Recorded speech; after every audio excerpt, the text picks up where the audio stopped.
Abrimos nuestras Biblias en el Evangelio según San Lucas, capítulo 15. Lucas, capítulo 15.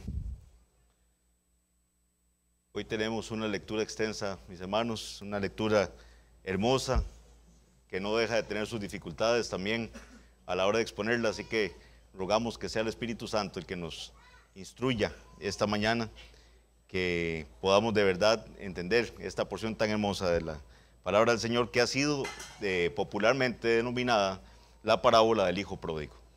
Así se le ha denominado, no necesariamente así está, ¿verdad? No, sabemos que los títulos no son parte del texto original y ahorita voy a referirme un poquito a eso.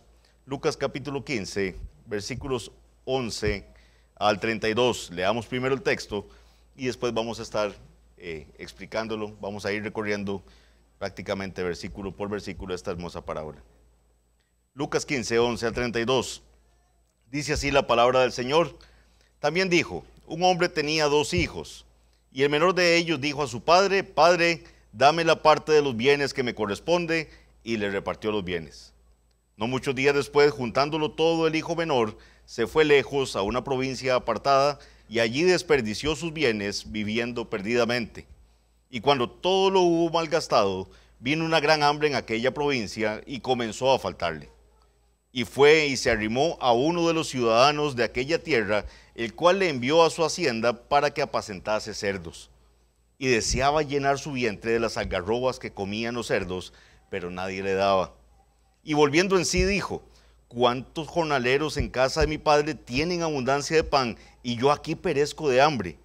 Me levantaré e iré a mi padre y le diré: Padre, he pecado contra el cielo y contra ti, ya no soy digno de ser llamado tu hijo, hazme como a uno de tus jornaleros. Y levantándose vino a su padre, y cuando aún estaba lejos, lo vio su padre y fue movido a misericordia, y corrió y se echó sobre su cuello y le besó. Y el hijo le dijo: Padre, he pecado contra el cielo y contra ti, y ya no soy digno de ser llamado tu hijo. Pero el padre dijo a sus siervos: sacad el mejor vestido y vestidle, y poned un anillo en su mano y calzado en sus pies, y traed el becerro gordo y matadlo, y comamos y hagamos fiesta, porque este mi hijo muerto era y ha revivido, se había perdido y es hallado. Y comenzaron a regocijarse. Y su hijo mayor estaba en el campo, y cuando vino y llegó cerca de la casa, oyó la música y las danzas. Y llamando a uno de los criados le preguntó qué era aquello. Él le dijo: tu hermano ha venido, y tu padre ha hecho matar el becerro gordo por haberle recibido bueno y sano. Entonces se enojó y no quería entrar. Salió por tanto su padre y le rogaba que entrase. Mas él respondiendo dijo al padre: he aquí tantos años te sirvo, no habiéndote desobedecido jamás, y nunca me has dado ni un cabrito para gozarme con mis amigos. Pero cuando vino este tu hijo, que ha consumido tus bienes con rameras, has hecho matar para él el becerro gordo. Él entonces le dijo: hijo, tú siempre estás conmigo, y todas mis cosas son tuyas. Mas era necesario hacer fiesta y regocijarnos, porque este tu hermano era muerto y ha revivido, se había perdido y es hallado. Que el Señor bendiga su palabra. Seguimos con el estudio de las parábolas de Jesús. Estamos propiamente en aquellas parábolas que nos van a decir cómo es el carácter o cómo se caracteriza una persona que ha entrado al reino de los cielos, que ya es súbdito en este reino de los cielos, que entiende que Jesucristo es Rey. Entonces, el domingo pasado, recuerden que estuvimos viendo 2 parábolas que preceden a esta. Estuvimos viendo la parábola de la oveja perdida y la parábola de la moneda perdida. Entonces, todas estas 3 parábolas van en un mismo sentido. El Señor les dijo, a partir de lo que estaba sucediendo con los escribas y con los fariseos, en el capítulo, ahí en el mismo capítulo 15, versículos 1 y 2. Veamos los versículos 1 y 2 para recordar cuál es el contexto de por qué se dan estas parábolas. Dice así: se acercaban a Jesús todos los publicanos y pecadores para oírle. Recuerden que en el 14, ¿verdad? En el 14:35 decía: ni para la tierra ni para el muladar es útil, hablando de la sal cuando pierde su sabor, la arrojan fuera. Dice: el que tiene oídos para oír, oiga. Termina el capítulo 14. Sabemos que los capítulos, ¿verdad?, no son tampoco parte de la conformación original de la Biblia. Todo eso va seguido. Entonces el Señor dice: el que tenga oídos para oír, oiga. Y ese oír de la palabra del Señor y entender lo que se está diciendo la palabra es una bendición de Dios. Eso lo habíamos explicado. Y dice el 15 que los que se acercaban para oír a Jesús eran los publicanos y los pecadores. Explicamos la semana pasada quiénes eran estos, ¿verdad? Los publicanos, los recolectores de impuestos, ¿verdad? Que trabajaban para el Imperio Romano, odiados por el pueblo, ¿verdad? Eran considerados de lo peor de lo peor. Y los pecadores se podía estar refiriendo en término general a aquellos que no se sujetaban a la ley de Moisés. Ese es el término que se les daba. Entonces, ¿qué pasaba con los fariseos? Dice, y los fariseos, dice el versículo 2, y los escribas murmuraban diciendo: este a los pecadores recibe y con ellos come. Este a los pecadores recibe y con ellos come. Entonces dice el 3, entonces él les refirió esta parábola. Que aquí hay algo muy interesante. Vean que Jesús habla en singular, ¿verdad? Él dice que le refiere esta parábola, pero en esta parábola nos incluye 3 relatos, ¿verdad? Nos incluye el relato de la oveja perdida, el relato de la moneda perdida y el relato que se ha denominado el hijo pródigo. Entonces, en respuesta a esta actitud que tenían los fariseos y los fariseos y los escribas, el Señor les da esa larga parábola. Todo tiene el propósito de darles a entender algo a esos fariseos y a esos escribas con respecto a la actitud que estaban teniendo de juzgar a Jesús por supuestamente juntarse con pecadores. Recuerden la actitud de Simón el fariseo, ¿verdad? Cuando llega la mujer, está en la casa de Simón, se mete a la casa de Simón ahí a escuchar lo que está pasando, empieza a llorar sobre los pies de Jesús, a limpiarlos con sus lágrimas y a limpiarlos con sus cabellos, también a secarlos con sus cabellos, y empieza a besar a Jesús. Y el pensamiento de Simón es: si este fuera profeta, si en verdad fuera profeta, sabría qué clase de mujer es la que le está besando. ¿Qué clase de mujer es la que le está tocando ahí los pies? Ese era el pensamiento de los fariseos. Recordado eso, también recordemos que en el versículo 10 vemos algo que se va a repetir en estas 3 parábolas. Y veamos el 15:10, que dice: así os digo que hay gozo delante de los ángeles de Dios por un pecador que se arrepiente. Entonces teníamos la imagen del pastor, ¿verdad? Que se le pierde la oveja, va, la busca, deja las 99 ahí, va a buscar esta oveja perdida, la pone, cuando la encuentra, la pone sobre su cabeza, sobre sus hombros, y la lleva hasta su casa. Cuando llega se regocija con los demás de que encontró a su oveja perdida. El caso de la moneda perdida también vemos a una mujer que se le pierde un dracma, y ¿qué pasa? Empieza a buscar diligentemente en la casa, y cuando encuentra el dracma, dice, reúne a sus amistades también y celebra que encontró la dracma perdida. Entonces vean que tenemos una misma línea, y eso lo vamos a guardar también acá con la parábola del hijo pródigo. Nada más para que sepamos, ¿verdad? Esta parábola,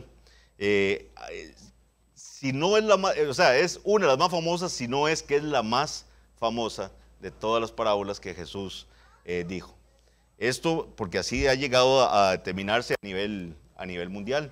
En el arte, ¿verdad? Tenemos gente que ha tomado, se ha inspirado en la parábola del hijo pródigo para producir su arte. Un ejemplo es Rembrandt, ¿verdad? Que tiene un cuadro muy famoso que se llama así, el hijo pródigo. Por ejemplo, les cuento un teólogo muy famoso de inicios del siglo XX, se llamaba Benjamin Warfield. En una de sus predicaciones dijo lo siguiente con respecto a la parábola del hijo pródigo: probablemente ningún pasaje en las escrituras sea más conocido o más universalmente admirado. La conversación y la literatura devotas están llenas de alusiones a ello. Y en la conversación y la literatura del mundo no ocupa ni mucho menos un lugar poco honrado. El gran aprecio que ha ganado se debe sin duda a gran parte a la exquisitez de su forma literaria. Desde este punto de vista merece plenamente no solo los elogios mesurados de Groucho, sino también las exclamaciones entusiastas de Trench. Y Warfield cita a ellos dos diciendo: es la mejor de las parábolas de Cristo, llena de verdadero sentimiento y pintada con los colores más hermosos. Y la otra expresión era, es la perla y la corona de todas las parábolas de las Escrituras. Incluso la gente del mundo, sin conocer mucho de la Biblia y sin tener ningún temor de Dios, constantemente usa la expresión, regresó el hijo pródigo. ¿Verdad? Cuando llega alguien que no había vuelto, ¿verdad?, a visitar a la familia o se había perdido por un tiempo, la gente dice, mire, ya regresó el hijo pródigo. Entonces vean que esa parábola está en el inconsciente de muchas personas. El título de la parábola, para que sepamos, no es del original. O sea, la Biblia en el original no tiene esos títulos. Por ende, no es parte del texto inspirado por Dios. Lamentablemente, este título tan conocido enfoca la atención únicamente en el hijo menor, que como vamos a ver, no es el único actor, digamos, o la única persona que vemos en esta parábola. Pero se enfocan en el hijo menor, entonces le llaman la parábola del hijo pródigo. De hecho, la palabra pródigo también tiene su problema, ¿verdad? Porque pródigo, si uno lo busca en la diccionario de la Real Academia Española, dice que significa alguien que desperdicia y consume su hacienda en gastos inútiles sin medida ni razón. Entonces digamos que eso va mucho de la mano de por qué se llama pródigo a este hijo que, como vamos a ver, va a malgastar su dinero. Pero resulta que pródigo también significa alguien muy dadivoso, ¿verdad? Alguien que da a mano suelta, digamos que es muy dadivoso, también se le llama pródigo. Entonces, inclusive, uno podría haber pensado en un título para esta parábola, como algunos lo han puesto en literatura, como el padre pródigo, ¿verdad? Porque vamos a ver que el padre es el que realmente va a mostrar gran misericordia en esta parábola. Sin embargo, se centra en el hijo pródigo. También se pudo haber llamado la parábola de los dos hijos perdidos, ¿verdad? Vamos a ver que solo se habla de un hijo como el que está, como el pecador, pero vamos a ver que realmente la parábola nos va a mostrar a dos hijos que están perdidos y nos va a mostrar a un padre misericordioso. Bien, les invito a que tengamos el texto abierto para que vayamos leyendo y comentando, que va a ser la forma más fluida de que podamos abarcar todo este pasaje. Entonces hoy cambiamos un poquito la estructura de cómo será expuesto. Vamos a ir por porciones de esta parábola y dando una explicación para llegar a un llamado al final de arrepentimiento que haremos a partir de lo que aprendamos en esta parábola. Dicen los versículos 11 y 12 del capítulo 15. También dijo, un hombre tenía dos hijos, y el menor de ellos dijo a su padre, Padre, dame la parte de los bienes que me corresponde, y les repartió los bienes. Vean que tenemos dos hijos que viven en la hacienda de su papá, viven en el terreno de su papá, y por el desarrollo de la parábola podemos ver que es una familia bastante acomodada, porque tenían siervos, ¿verdad? Es una familia acomodada, y por ende estos hijos tenían que estar bien cuidados. Pero el hijo menor le dice al papá de una forma codiciosa y ofensiva, dame la parte de los bienes que me corresponde. Vean los que somos padres, ¿verdad? Pónganse en los zapatos de ese padre que el hijo le dice, bueno, papá, deme lo que es mío. Entonces, ¿verdad? Choca, ¿verdad? Choca esa solicitud del hijo. ¿Cómo un hijo le va a decir al papá, deme lo que me corresponde? ¿Qué le corresponde a un hijo? O sea, ¿me entienden el punto? No, los padres tratamos en la medida de lo posible y rogando a Dios que así pueda hacer, de tratar de dejarles algo a los hijos.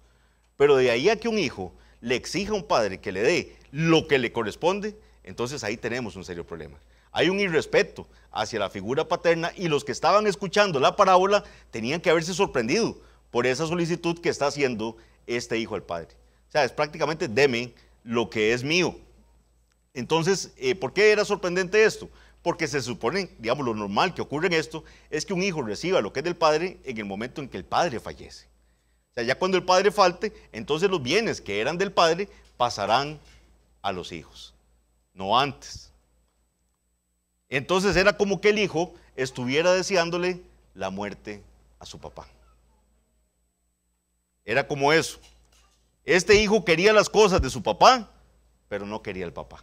O sea, quería las cosas de su padre. Legalmente era posible que un padre decidiera repartir las cosas en vida. Esto pasa hoy en día también. O sea, ustedes padres pueden, y de hecho, es un consejo que yo siempre le doy a la gente, arreglen las cosas en vida. Traten de no dejarle los enredos a los hijos en procesos sucesorios que son tan engorrosos y todo, pero hay formas de hacerlo.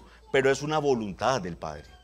El padre voluntariamente decide donarle a los hijos, ya sea en forma total la propiedad o la nuda propiedad, reservándose el usufructo, ¿verdad? Ese padre, para que en vida él pueda ser el que maneja la administración de los bienes.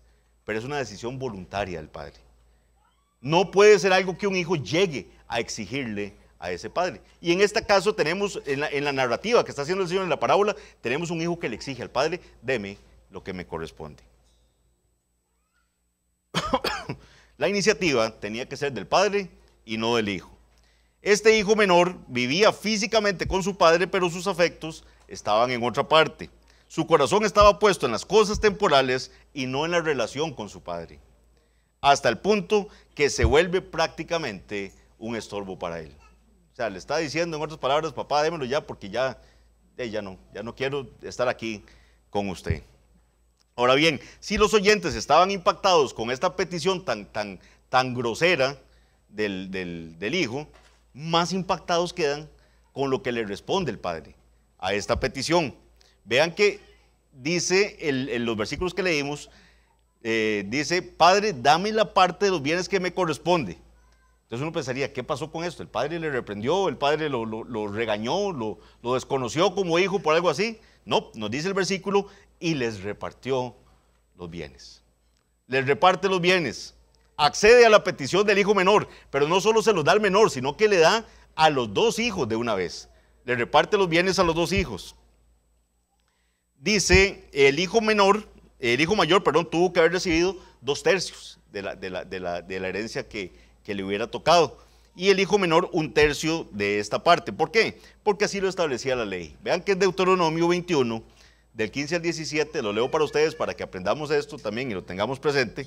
Deuteronomio 21, 15 al 17 dice lo siguiente: ahí se establece el derecho del primogénito de heredar el doble de sus hermanos. Pongan atención a esto. Si un hombre tuviere 2 mujeres, la una amada y la otra aborrecida, y la amada y la aborrecida le hubieran dado hijos, y el hijo primogénito fuere de la aborrecida, en el día que hiciere heredar a sus hijos lo que tuviere, no podrá dar el derecho de primogenitura al hijo de la amada con preferencia al hijo de la aborrecida, que es el primogénito. Mas al hijo de la aborrecida reconocerá como primogénito para darle el doble de lo que correspondiere a cada uno de los demás, porque él es el principio de su vigor y suyo es el derecho de la primogenitura. Aunque el hombre no quisiera mucho a una de ellas y quisiera más a la otra, si el primogénito era de la aborrecida, como se llama acá, tenía que reconocerle como el primogénito. Así lo decía la ley. Entonces no se valía que él dijera: no, pero es que esta no me cae muy bien, entonces el primogénito va a ser el otro. No, el Señor le decía: respete el derecho de la primogenitura. Entonces por eso el hijo mayor tenía que recibir el doble de lo que recibían sus otros hermanos. Entonces, para que esto pudiera cumplirse, tenía que haber dividido, digamos que la hacienda en 3, ¿verdad? Entonces, el hijo mayor recibió 2 y el hijo menor recibió 1/3. Lección de matemáticas, que los abogados no nos gusta mucho eso, pero entonces, así pasó. Vemos acá el contraste entre el carácter del hijo y el carácter del padre. El hijo, egoísta y avaro, quiere los bienes, pero mientras el padre le va a dar con liberalidad, le está dando de forma generosa. Vea lo que dice el versículo 13. No muchos días después, juntándolo todo, el hijo menor se fue lejos a una provincia apartada y allí desperdició sus bienes viviendo perdidamente. Un dato muy interesante que también tenemos que tener en cuenta es que aunque yo hubiera recibido la herencia en vida, no significaba automáticamente que podía disponer de ella. Muchas veces esa herencia era recibida para ser administrada en favor de los padres, para poder darle sustento a ellos.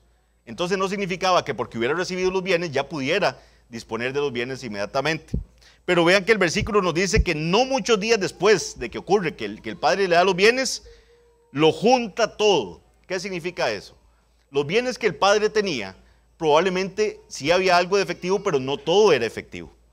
También ustedes, familias, saben que las cositas que se van haciendo en familia, no todo es líquido, ¿verdad? O sea, no todo se puede convertir a dinero fácilmente. Hay casas, hay carros, hay muebles. Entonces no es que el hijo pródigo, ¿verdad?, lo juntó todo, es que juntó los muebles y un poco de tierra y todo y se fue. No, lo que quiere decir aquí el versículo es que lo convirtió en dinero. empezó a vender todo lo que había recibido de su herencia. Y dice que no muchos días después ocurre eso, lo cual también nos da una lamentable pista, que probablemente lo disparó, lo vendió rápido, lo puso barato para convertirlo en dinero fácil, dinero contable rápido. Eso es como cuando alguien dice aquí popularmente que está en quema. A que usted los ve vendiendo los bienes rápido, entonces los pone en un precio ridículo y los convierte en efectivo. Entonces era vender la tierra de sus antepasados, entonces por eso no podían darse por un entendido que podían hacerlo. El padre tuvo que haberle dado permiso al hijo para vender la parte de su propiedad, algo que lo logra hacer no muchos días después. Ya libre de la supervisión de su papá, nos dice el versículo 13 que se fue lejos a una provincia apartada. Se va lejos a una provincia apartada y ahí le da rienda suelta a la carne, le da rienda suelta al pecado. Él quiere ser independiente y hacer lo que quiera sin que nadie se lo impida. Ese es el sueño de este hijo. Ya, no quiero estar aquí cerca de mi papá. No quiero estar en este lugar, ya tengo plata y ya puedo irme largo, allá donde no me conozcan, a hacer lo que yo quiera. Jesús indica que este hijo se fue a una provincia apartada. El término que se traduce como apartada hace referencia a un amplio espacio abierto en el término original. El significado moderno podría ser a un lugar que se encontraba en el medio de la nada. Un lugar en medio de la nada. Lo que nos debería dar la idea de que este hijo está perdido. Con esto Jesús debería estarles dando la idea a ellos de que este hijo estaba tan perdido como lo estaba la oveja y como lo estaba la moneda. Un lugar en medio de la nada. Ahí fue a dar ese hijo que estaba en la seguridad del lado de su padre. Esta es una ilustración del pecado también y la separación para que los oyentes pudieran ver lo que Dios hace cuando salva a un pecador. Dice el versículo 14 al 16, y cuando todo lo hubo malgastado, vino una gran hambre en aquella provincia, y comenzó a faltarle, y fue y se arrimó a uno de los ciudadanos de aquella tierra, el cual le envió a su hacienda para que apacentase cerdos, y deseaba llenar su vientre de las algarrobas que comían los cerdos, pero nadie le daba. Ese dinero, su supuesta fuente de la felicidad, ¿verdad? Lo que le iba a dar la libertad, donde tenía él puestas la ilusión de que ya con eso sí iba a ser feliz, sí iba a ser libre, se acabó. Se terminó. Vino una gran hambre en aquel lugar y ya no había dinero que aguantar. Lo desperdició. Dice el pasaje, cuando todo lo hubo malgastado. Vean, mis hermanos, yo no sé cuántos de ustedes han visto a alguien que por alguna circunstancia de la vida, una herencia o lo que sea, le llegó una suma de dinero fuerte y esta persona empieza a gastarlo locamente. Qué triste, ¿verdad? Qué triste ver una persona que empieza a gastar en tonteras, como decimos coloquialmente. Invitando gente, entonces ahí sí sobran los amigos, ¿verdad? Ustedes los ven y que llegan, invitan en un restaurante, invitan en los bares, invitan en todo y ahí sí. Hay un montón, hay un séquito de amigos, ¿verdad? Que van detrás de esta persona. Pero cuando ese dinero se acaba, todos esos amigos se van. Todo eso desaparece. Toda la felicidad que supuestamente iba a tener se acabó. ¿Por qué? Porque vino un hambre en aquel país, dice la versión de la Biblia de las Américas. O sea, era una hambruna grande que se vino a la región lejos donde estaba este hijo menor. Y nos dice que en un intento desesperado por sobrevivir, el hijo menor ofrece sus servicios a uno de los ciudadanos de ese lugar. Y lo que obtiene es un trabajo alimentando cerdos. Ahora, eso, si alguno tiene un familiar o algo que hace eso es un trabajo digno, ¿verdad? Pero para la época era visto como algo indigno, ¿verdad? Para un judío, trabajar con cerdos era algo terrible. ¿Por qué? Porque era un animal impuro. Ahora, también por preferencia, yo no sé cuántos han estado cerca de una chanchera, ¿verdad? O sea, trabajar cerca de cerdos no es lo más bonito que hay, ¿verdad? Y yo no me imagino este hombre, la clase de hambre que tenía para que se antoje de comer lo que están comiendo los cerdos. O sea, yo no sé cuántos de ustedes les ha tocado estar cerca de una porqueriza, ¿verdad? O sea, de verdad, lo que da es cualquier cosa menos hambre. O sea, uno no quiere estar cerca de ahí y quiere estar largo de ese lugar lo más pronto posible, por el olor, por la forma en que comen los cerdos, todo. Entonces, este hombre deseaba comer las algarrobas que estaban comiendo los cerdos. Por cierto, dato, ¿verdad? Para que sepan, algarrobas, yo no sé a qué les sonaba, ¿verdad? Pero las algarrobas son como unas vainicas, son unas vainas que es el fruto del algarrobo, así se llaman, algarrobas. Este es un árbol que se cultiva en todo el litoral del Mediterráneo y constituye el principal alimento que le dan al ganado. Digamos que la vaina, la pulpa de la vaina, sí es comestible por el ser humano y mucha gente pobre también come de esas vainas. Entonces, para que sepan eso. En este punto de la parábola, los ojos de los fariseos y los escribas ya están puestos en el hijo menor y lo catalogan como el hombre más contaminado que puede existir. O sea, un hombre ingrato con su padre, un hombre que malgastó su dinero, un hombre que ahora está trabajando con cerdos, que desea alimentarse de la comida de los cerdos. O sea, esta es una persona como ellos ven a los pecadores, alguien que no merece ni siquiera ser tomado en cuenta. Versículos 17 al 19. Y volviendo en sí. Vean esta frase. Y volviendo en sí, dijo: ¿cuántos jornaleros en casa de mi padre tienen abundancia de pan y yo aquí perezco de hambre? Me levantaré e iré a mi padre y le diré: Padre, he pecado contra el cielo y contra ti. Ya no soy digno de ser llamado tu hijo. Hazme como a uno de tus jornaleros. Este hijo menor que estaba viviendo una locura, que estaba en un estado de total hundimiento en el pecado, vuelve en sí. Ese volver en sí, ¿verdad? Es como cuando alguien está inconsciente y se despierta, ¿verdad? Ya vuelve a la realidad, vuelve en sí. Toma conciencia de la situación desesperada e impotente en la que está.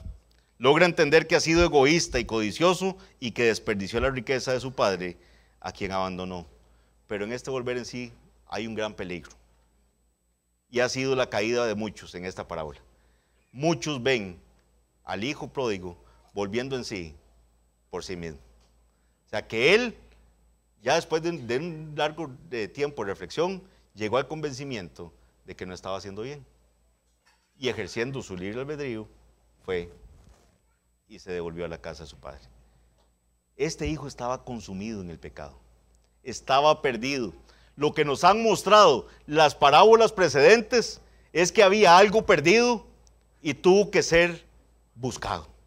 Eso es lo que nos enseña la parábola de la oveja perdida. La oveja perdida era tan, es que si le digo tonta va a sonar así como muy grosero, era tan débil, ¿verdad? Era tan poco ágil que si se caía de así, no podía levantarse sola. Que si la atacaban no tenía cómo defenderse. El pastor tuvo que ir a buscarla. La moneda no podía ahí como levantar la mano, ¿verdad? Que ahí estaba para que la mujer diligentemente buscó y la encontró. Aquí tenemos un hijo menor que está perdido, en medio de la nada, hundido en el pecado y ahora vuelve en sí. Y como dijo Sproul sobre este pasaje,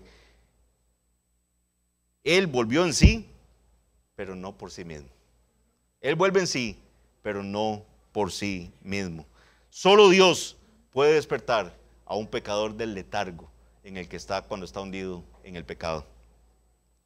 Ahora sí puede ver, y voy a hablar más de eso más adelante, ahora sí puede ver que su única esperanza es volver con su padre, a quien había abandonado, donde hay gran provisión. Surge un deseo de confesar su pecado. ¿Por qué? Porque vean lo que dice el versículo 17. Dice: ¿cuántos jornaleros de casa de mi padre tienen abundancia de pan y yo aquí perezco de hambre? Me levantaré e iré a mi padre y le diré: Padre, he pecado contra el cielo y contra ti. ¿Qué está haciendo este hombre? Confesando su pecado, diciéndole: papá, yo pequé contra usted. Yo pequé contra usted. Hay arrepentimiento de lo que este hombre le hizo a su padre. He pecado contra el cielo, contra ti. Ya no soy digno de ser llamado tu hijo. Hazme como a uno de tus jornaleros. En cuanto a los jornaleros, ya les traigo a la memoria la parábola ¿recuerdan? Los obreros de la viña, que eran contratados en diferentes horarios, cuando la vimos acá, que eran jornaleros, los que estaban ahí en la plaza desde la madrugada esperando para ser contratados, ¿verdad? Entonces eran contratados por el día. Recuerden que esa gente trabajaba por tener algo para comer ese día. No eran trabajadores oficiales, no eran esclavos que tenían un mejor estatus que ellos, porque estaban dentro de la casa del amo. Estos eran contratados para hacer lo que fuera, a la hora que fuera, y recordemos que en la parábola de la viña, el dueño de la viña les da un denario a cada uno de ellos. Pues a eso está aspirando este hombre, a ser uno de los jornaleros de su padre. Porque inclusive los jornaleros de su padre, los que le trabajaban por jornal, tenían abundancia de pan. Vean, ven que este padre sí es pródigo, ¿verdad? Este padre sí es bondadoso, es un hombre que daba en abundancia. Y ahora este hombre ve claramente y reconoce, dejé a mi padre que me tenía con abundancia en la casa, que inclusive los jornaleros tienen abundancia de pan en la casa de mi padre. El hijo menor está financieramente arruinado, está lo que diríamos hoy en día, ¿verdad? Quebrado, está en bancarrota, pero más importante aún, su bancarrota es moral y espiritual. Su mayor necesidad no es la comida de su padre, sino el perdón de su padre. Vemos un cambio total de actitud. Vean que cuando él sale de la casa de su padre, quiere irse lo más lejos posible de ahí. Pero ahora quiere ¿qué? Regresar. Vean que la dirección es totalmente opuesta. Eso es el arrepentimiento. Es el cambiar totalmente esa mentalidad donde íbamos para el pecado y volver ahora para servir a nuestro Señor. Y eso solo lo puede hacer Dios en una persona. Solo el Señor puede cambiar un corazón pecador para que ahora, que cuando decidía ir para allá, ahora quiera venir para acá. Eso es una obra de Dios. Su mayor necesidad, como les digo, era el perdón de su papá. Su primer acercamiento al Padre fue insolente, exigente, fue codicioso y fue egoísta. Y ahora está humillado, ahora está indefenso y débil. Él tiene hambre y está clamando por misericordia. Leamos los versículos 20 al 24. Y levantándose vino a su padre, y cuando aún estaba lejos lo vio su padre, y fue movido a misericordia, y corrió y se echó sobre su cuello y le besó. Y el hijo le dijo: Padre, he pecado contra el cielo y contra ti, ya no soy digno de ser llamado tu hijo. Pero el padre dijo a sus siervos: sacad el mejor vestido y vestidle, y poned un anillo en su mano y calzado en sus pies, y traed el becerro gordo y matadle, y comamos y hagamos fiesta, porque mi hijo muerto era y ha revivido, se había perdido y es hallado. Y comenzaron a regocijarse. En ese tiempo la gente consideraba que era impropio e indignante que un hombre mayor corriera. Y vean que lo que nos dice el versículo 17, el 20, dice que levantándose vino su padre, y cuando aún estaba lejos lo vio su padre, y fue movido a misericordia y corrió. Este hombre, que ya es un hombre adulto, pensemos mayor, corre a donde viene su hijo. Lo ve de lejos y empieza a correr para llegar a donde estaba su hijo. Esto era indigno. Esto también tiene que haber sorprendido a los que están escuchando la parábola. O sea, estas personas que están oyendo a Jesús en esta narración se están sorprendiendo de un montón de cosas que no calzan con el estereotipo de lo que debe estar ocurriendo en la época. Y este hombre se lo imaginan corriendo también, a este hombre adulto. ¿Y por qué era indigno que corriera? Porque recuerden que ellos tienen túnicas largas. Entonces para correr tenía que levantarse la túnica, ¿verdad? Para poder correr. Entonces se le iban a ver las piernas al hombre mayor, lo cual no era digno para una persona adulta. Pero a este padre no le importa. Este padre no le importa y corre a donde está su hijo, a recibir a su hijo.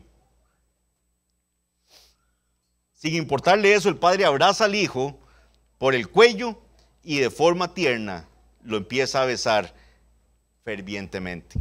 Eso es cuando aquí dice le besó, se entiende que le besó muchas veces. Así es como se usa ese término en el original. Ahora imagínense cómo venía ese hijo, ¿verdad? Uno también trata de pensar un poquito en la parábola, porque nos dice que no tenía ni siquiera para comer. no tenía para comer. Entonces, obviamente no tenía para comprar, ¿verdad?, un medio de transporte para poder ir a regresar donde estaba su padre. Y era una provincia lejana. Probablemente caminó muchos de los trechos. No sé si pidió ahí en algún momento que alguien, ¿verdad?, lo montara en un camello o algo, pero caminó, ¿verdad? La mayoría. Tenía que venir muy sucio. Estaba trabajando con cerdos. No creo que tuviera muchísimos cambios de ropa tampoco. Entonces, ¿en qué condiciones recibe su padre? Y aún así su padre se echa el cuello y le empieza a besar. Y a besar repetidamente y en una forma ferviente a su hijo.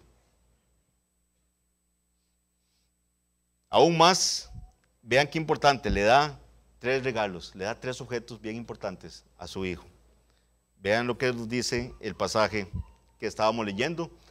En el versículo 21 dice que le dice, y el hijo le dijo, Padre, he pecado contra el cielo y contra ti, y ya no soy digno de ser llamado tu hijo. Pero el padre dijo a sus siervos, vean que el padre lo interrumpe. ¿Se acuerdan que todo el discurso que había pensado el hijo incluía también y le decía, Padre, he pecado contra el cielo y contra ti, ya no soy digno de ser llamado tu hijo, entonces hazme como a uno de tus jornaleros?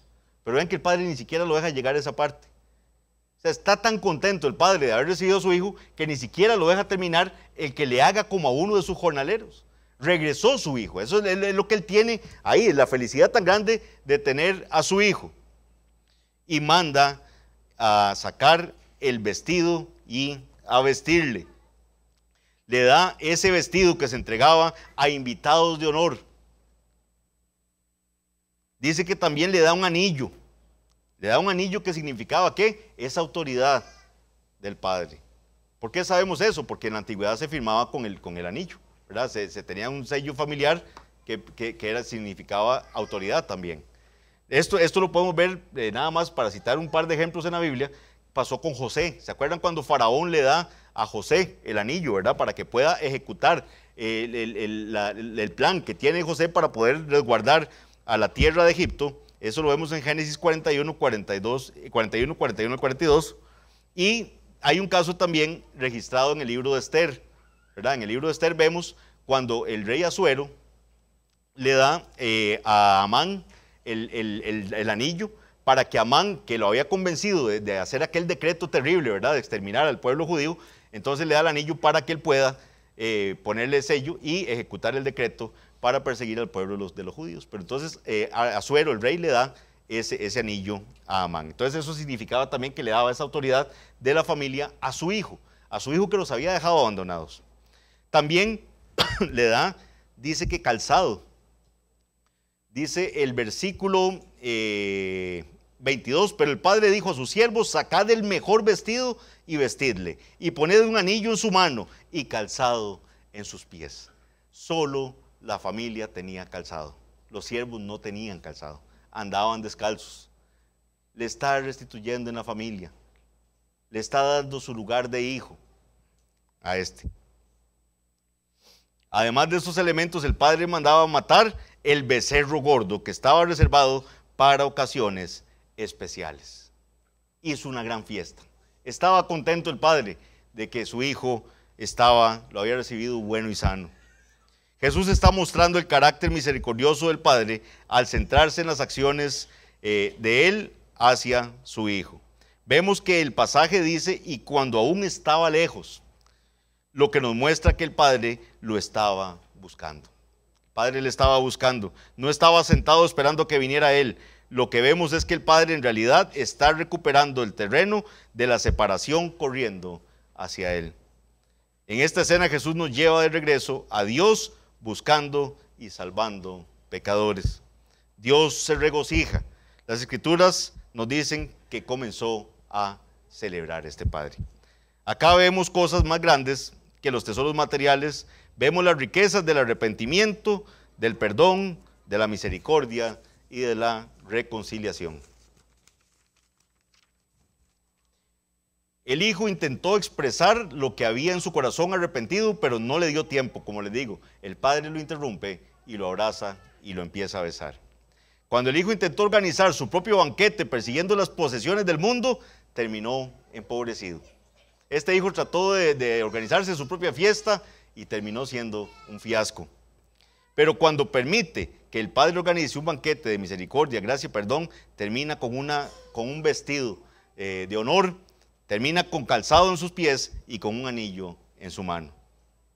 El contraste en esta historia del hijo menor es entre la pobreza del pecado y las riquezas de la misericordia de Dios. Ahora bien, Jesús podría haber terminado la parábola allí. De hecho, es sorprendente la cantidad de veces que se ha predicado este pasaje y terminan allí. Y ya nada más fin, qué bueno, el Padre recibe al Hijo y qué bendición porque ya un pecador es salvado. Y termina la parábola. Pero no es así, ahí no termina la parábola, porque esta parábola tiene un fin. Esta parábola fue dicha por Jesús con un propósito y fue dicha a partir de los comentarios que estaban diciendo los fariseos y los escribas con respecto a la actitud de Jesús de juntarse con los pecadores. Entonces, Hendriksen dice lo siguiente con respecto a esto.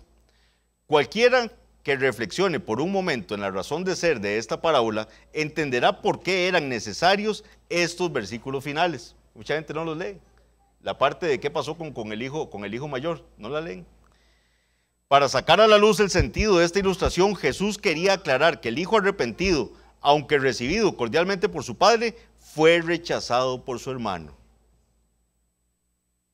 Vean que el padre le recibe, pero vamos a ver en los versículos siguientes cómo es rechazado por su hermano. La lección de Jesús no se trata solo de cómo entendemos el evangelio en relación con nosotros mismos, sino también cómo entendemos el evangelio en relación con los demás.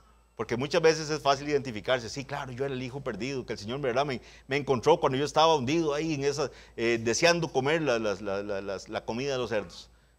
Y me identifico con eso. Pero ¿cómo vemos el evangelio con respecto a los demás? Ahora veamos los versículos 25 al 32.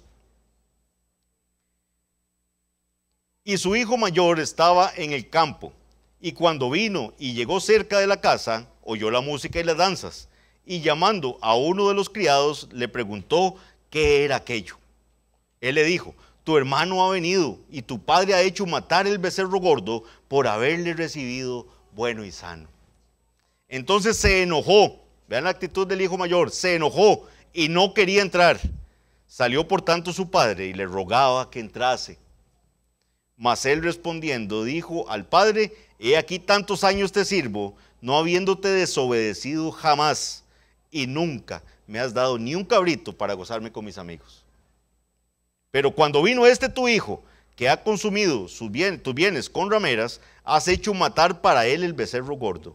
Él entonces le dijo, hijo, tú siempre estás conmigo, y todas mis cosas son tuyas.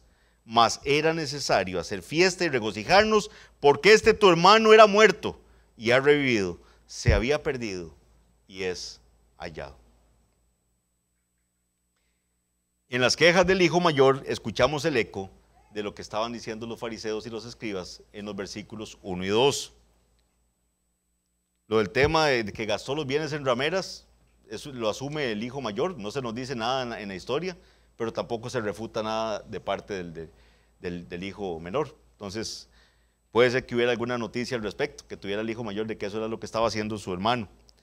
Esta actitud del hermano mayor hacia su hermano tiene raíces en la misma actitud que el hijo mayor, tiene para con su padre. La forma en que él ve a su hermano está basada también en la forma en que él ve a su papá. Vean lo que dice, ahí dice, he aquí, tantos años te sirvo, no habiéndote desobedecido jamás, y nunca me has dado ni un cabrito para gozarme con mis amigos. La Biblia de las Américas lo traduce todavía con una forma más precisa, y hay una frase que usa el hijo mayor que es irrespetuosa para con el papá. La Biblia de las Américas traduce el versículo 29 de la siguiente forma. Leo para ustedes, el 28 decía que el hijo se enojaba y no quería entrar, y que sale el padre a rogarle que entre. Eso nos dice el 28. Y el 29 dice así, según la versión de las Américas. Le dice el hijo, mira, por tantos años te he servido y nunca he desobedecido. Entonces, eso es irrespetuoso. Eso es como que le diciendo, vea, mire, ni siquiera se refiere con papá, con respeto, ¿no? Dice, mira, casi que un ponga atención. Le está diciendo este hijo mayor al padre. Mira, por tantos años te he servido y nunca te he desobedecido ninguna orden tuya, y sin embargo nunca me has dado un cabrito para regocijarme con mis amigos. Le reclama. Básicamente lo que le está diciendo es, he estado trabajando como un esclavo para ti. Ese servicio que él usa ahí, la palabra servir, es la que usa para los esclavos. He estado aquí esclavizado para usted. He sido como un esclavo para usted, nunca lo he desobedecido y nunca me ha dado ni un cabrito para gozarme con mis amigos. O sea, entonces prácticamente es lo que decirle, dame lo que me debes, ¿verdad? Lo que le está diciendo este hijo es, deme lo que, vea, todo lo que yo me he ganado, usted me lo debería dar. En lugar de un padre amable, ve a un amo de esclavos. El gozo de él tampoco estaba al lado de su padre. Él quería el cabrito, ¿para qué? ¿Para gozarse con su papá? No, para gozarse con sus amigos. Él tampoco está a gusto al lado del padre. Él lo quería para gozarse con sus amigos. Lo que no dice este hijo, ¿verdad? Que dice que no me ha dado ni un cabrito para gozarme con mis amigos, es que el papá ya le había dado 2/3 de la herencia. Pero no lo ve. O sea, en su cerrazón, en su engreimiento, en su forma de autojustificarse él, lo único que ve es que no le ha dado un cabrito, pero le dio 2/3 de la herencia. Cuando al hermano menor le había dado 1/3, porque le repartió la herencia a los dos. Noten que este hijo también dice que él jamás lo ha desobedecido. Nunca te he desobedecido, jamás te he desobedecido. Que era el gran problema que tenían los fariseos. Ellos se justificaban a sí mismos. ¿Cuántas veces vemos pasajes donde dice, y a unos que confiaban en sí mismos como justos, les dijo esta parábola? El problema era que los fariseos creían que ellos eran justos. Estaban muy confiados en sus propias justicias. El fariseo, insisto, que lo estudiamos aquí también, al lado del publicano, que decía, te doy gracias, Señor, porque no soy como los otros hombres. Te doy gracias porque no soy como los demás. Vea todo lo que hago. Entonces le empieza a recetar a Dios el currículum de él. Y le empieza a decir todo lo que él hace. Todo lo que él hace. Y le dice, gracias que no soy como este publicano. La actitud del padre hacia su hijo mayor es muy diferente y sigue sorprendiendo todavía a la audiencia. Le dice en el versículo 31, le dice, hijo, él entonces le dijo, hijo, tú siempre estás conmigo y todas mis cosas son tuyas. Vean que el padre podría estar ofendido por la forma en que le habló su hijo mayor, pero le dice, hijo. Y ese hijo que usa ahí, literalmente lo que le está diciendo es, mi pequeño. Mi pequeño. Le habla con cariño a ese hijo mayor. Y los que tenemos hijos grandes todavía sabemos que uno los sigue viendo como niños. Vea mi chiquito, mi pequeño. Tú siempre estás conmigo y todas mis cosas son tuyas. El Padre le extiende misericordia. Todo lo que este hermano mayor necesita está presente en el cuidado amoroso de su padre, pero no lo ve, no lo logra ver. La parábola nos deja en una especie de suspenso ahí. ¿Por qué? Porque vean cómo termina. Él entonces le dijo, dice el 31, hijo, tú siempre estás conmigo y todas mis cosas son tuyas. Mas era necesario hacer fiesta y regocijarnos porque tu hermano era muerto. Y aquí está una confirmación más de lo que les dije del volver en sí. No es que el hijo menor reflexionó, estaba muerto. Solo el Señor le pudo haber dado vida para que ese hijo regresara en arrepentimiento. Era necesario hacer fiesta y regocijarnos porque tu hermano era muerto y ha revivido. Se había perdido. ¿Y qué dice? Y es hallado. Él fue encontrado. Todo ese argumento de los que dicen, no, mire, usted tiene la suficiente fuerza de voluntad y puede confiar en que usted puede reflexionar y levantarse usted solo. No, le están dando la gloria a alguien que no es a Dios. La salvación es de Jehová. Nos dice la palabra del Señor. Él salva a los pecadores y Él busca a los pecadores. Él es el que va a dar vida.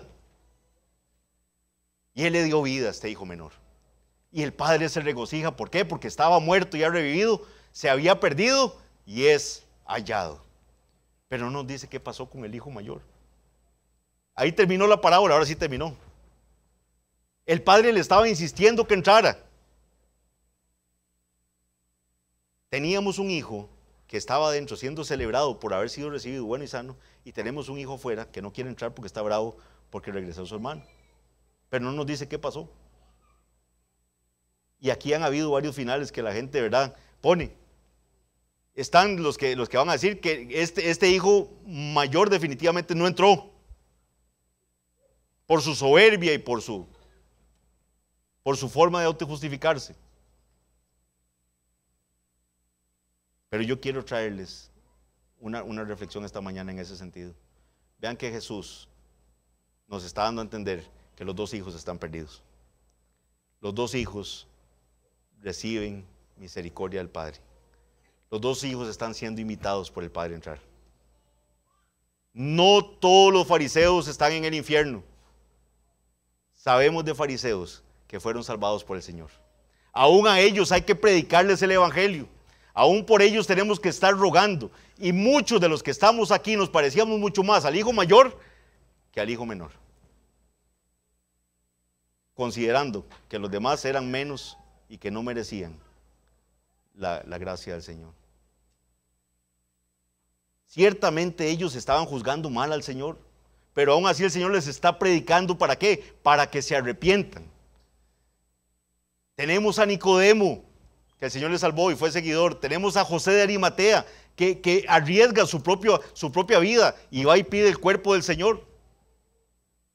Tenemos un principal de la sinagoga como Jairo, también, que clama al Señor por el favor de él. Y el Señor tiene misericordia. El Señor salva hermanos menores y hermanos mayores, mis hermanos. En el pueblo del Señor vamos a ver de los dos.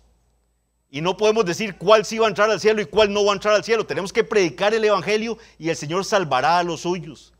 Y tenemos que tener gran misericordia y alegrarnos muchísimo cuando un pecador se arrepienta y venga a los pies del Señor. El padre quería que ambos entraran al banquete. Él quería que su hijo mayor entrara también a disfrutar con ellos en el banquete. El buen pastor busca tanto al hijo pródigo como al hermano mayor y los llama al arrepentimiento. El poder entrar y gozarnos con el Padre es posible únicamente a través de la vida, la muerte y la resurrección de Jesucristo, nada más. Esa es la única forma en que podemos entrar a gozarnos en ese banquete. Así como el Padre llama a los pecadores al arrepentimiento, en la cruz vemos al buen pastor corriendo hacia nosotros, abrazándonos y poniéndonos sobre sus hombros. En la cruz vemos el costo de nuestro perdón. Cristo fue entregado a la muerte por nuestros pecados y resucitado para nuestra justificación. Qué muestra de misericordia tan grande la de nuestro Señor. Si usted anda como el hijo pródigo, el mensaje también es para usted hoy. Si usted anda en esa vida perdida y deseando, ¿verdad?, esos placeres, sepa que su destino va directo a querer alimentarse de las algarrobas que comen los cerdos. En algún punto va a llegar ahí. Arrepiéntase. Arrepiéntase y vuelva a la casa de su Padre. Vuelva a donde el buen Señor. Eso es el llamado. Usted no necesita méritos para traer el amor y la misericordia del Padre. El amor y la misericordia de Dios ya han sido derramados sobre nosotros en Cristo. Ahora, si usted reconoce que debe arrepentirse y correr hacia Cristo, dele gracias, porque eso es algo que solo el Señor puede hacer. Si usted esta mañana ha entendido que usted estaba como ese hijo pródigo, caminando hacia el pecado, y usted dice, no, Señor, no puedo seguir así. No puedo seguir así, tengo que volver a donde mi Señor. Eso solo lo pudo haber puesto el Señor en su corazón. Ese volver en sí es una gracia del Señor, es un don precioso de nuestro Dios que quita nuestro corazón de piedra y nos pone un corazón de carne, sensible, que ahora sí puede anhelar al Salvador. Antes de eso nos estamos deleitando en el pecado y deseando comer la comida de los cerdos. Si usted se siente que ha actuado más bien como el hermano mayor, ¿verdad?, que usted ha visto a los demás como menos, si usted dice fulano y sutano no tienen perdón de Dios, o no deberían ni siquiera ser considerados, yo no sé por qué los pastores hablan tanto con este sujeto, déjeme decirle que usted también tiene que arrepentirse. Arrepiéntase. ¿Por qué quedarse afuera mirando el banquete, despreciando la misericordia y la gracia que Dios da a los demás? Reconozca que usted es un pecador de los que Cristo vino a buscar y salvar y que necesita el amor y la misericordia tanto como el hijo pródigo. Finalmente, y con esto termino la exposición, recordemos como iglesia que servimos a un Dios que busca y salva a los perdidos. Servimos a un Dios que no vino a llamar a justos, sino a pecadores al arrepentimiento. Que esta reflexión pueda hacernos de verdad pensar en la importancia de ir a comunicar el evangelio allá afuera.